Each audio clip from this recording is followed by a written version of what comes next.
জীবনের মানেটা আমরা ঠিক তখনই বুঝতে পারি যখন আমরা নিজের দিকে তাকাই, নিজের জন্য মায়া করি, নিজের কথা ভাবি। একা হয়ে যাওয়ার আগে আমরা কখনোই নিজের দিকে তাকাই না, নিজের কথা ভাবি না। আর যখন একা হয়ে যায় তখন আর হাতে সময় থাকে না। মানুষ নিঃসঙ্গ কম্পিনকালেও থাকতে পারেনি। জীবন চলার পথে কারো না কারো সঙ্গের প্রয়োজন হয়, আর এই সঙ্গের লোভেই মানুষ তার ভালো থাকা হারিয়ে ফেলে। সঙ্গ যদি স্বস্তি না দেয় তবে এর থেকে বিড়ম্বনা আর যন্ত্রণার কিছুই হতে পারে না। আমরা সঙ্গ চাই দুঃখ ভুলে থাকার জন্য, একাকিত্ব দূর করার জন্য।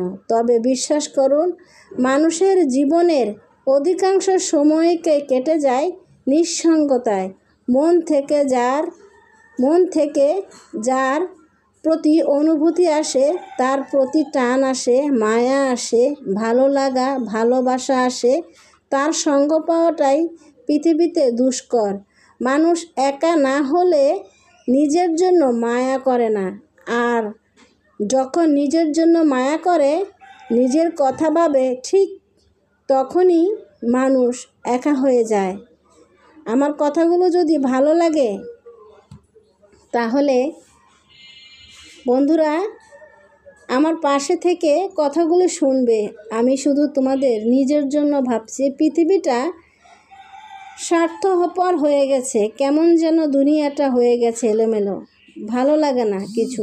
সবাই সবার জন্য, নিজের জন্য ভাবে। পরোপকারী করতে গেলে সে দোষী হয়ে ফিরে আসে। এই বাস্তব সমাজটা এখন এরকম হয়ে গেছে। তাই নিজের জন্য কিছু আসলেই আমাদের ভাবা উচিত প্রত্যেকের। তো আজকের রান্না নিয়ে আসলাম আমি মুরগি সাদা করে রেজালা করব এবং পোলাও রান্না করব। তার সাথে আমি দিয়ে দিব আলু আর ফুলকপি শীতের দিনে। এই রেসিপিটা খেয়ে দেখবেন, আপনারা রান্না করে দেখবেন, খুব ভালো লাগবে।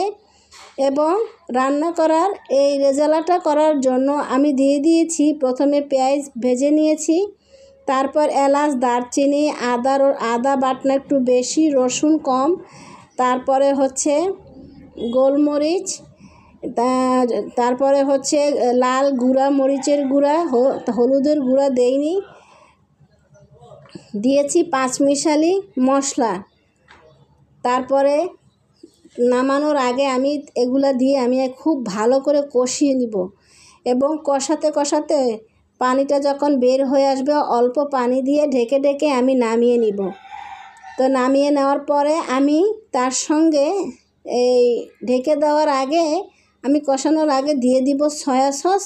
এরপর একটু পরিমাণ মতো একটু টক হওয়ার জন্য দিয়ে দিব টমেটোর সস। তো এই সসটা দিয়ে আমরা যখন এই মুরগিটা এভাবে রান্না করব, আপনারা খেয়ে দেখবেন, খুব ভালো লাগে, খুবই টেস্টি। পোলাও দিয়ে খেতে খুব স্বাদ। এবং যদি সঙ্গে ইলিশ মাছ ভাজা হয় আর যদি হয় ডিম ভুনা, তাহলে তো কথাই নেই, আমাদের খাবারটার হবে অন্য রকম স্বাদ। তো আমার আজকে দুপুরের খাবার হচ্ছে, আমি আপনাদের মাঝে তুলে ধরলাম। আমার রান্নাগুলো যদিও আমার সম্মানিত কলিজার ভাই বোনেরা যারা আছেন এই ফেসবুক পরিবারের, তারা আমার রান্নাটা একটু মনোযোগ দিয়ে দেখবেন। আমিও সবার ভিডিও ইনশাল্লাহ আল্লাহর রহমতে দেখি এবং দেখার চেষ্টা করি। দিনে কম দেখবেন, কিন্তু যেটা সামনে আসে পুরো ভিডিওটা দেখে এটা গঠনমূলক কমেন্ট করার চেষ্টা করবেন সবাইকে।